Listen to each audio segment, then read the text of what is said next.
কোথায় লুকালি তুই? ঘরে লুকালি কেন? এই বেরিয়ে আয়, বেরিয়ে আয়। তুই দাদাকে কামড়ে কি ঘরে লুকিয়ে পড়েছিস? দাদাকে কি করলি? দাদা কাঁদছে, দেখি কানটা কানটা লাল করে দিয়েছিস কামড়িয়ে।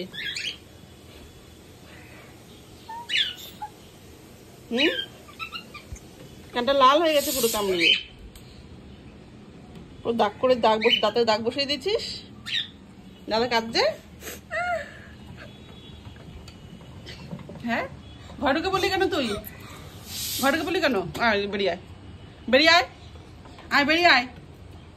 তোর ঠোঁটটা আমি ঘষে দেবো। বেরিয়ে আয়, বেরো, বেরো, তুই বেরো আগে, তুই বেরো আগে, তুই বেরো, বেরো, বেরো। বদমাশি করে ঠিক ঘরের মধ্যে কি লুকিয়ে পড়লো? এবার তুই কি এসছিস ওকে বাঁচানোর জন্য? হ্যাঁ, তুই ওকে বাঁচানোর জন্য এসছিস? এই বদমাস, বেরিয়ে আয়। লুকিয়ে আছে ঘরে, ধরতে না পারি ওকে। আয় বেরো, এখানে বস, এখানে বস, এসে বস। তোর কানটা কিনা মুলি, এখানে বস। আয়, আয় দেখি, আয়। দাদাকে কামড়ালি কেন তুই কানের মধ্যে? এখানে এসে বস তুই। বদমাস, লুকিয়ে আছে আবার ঘরে।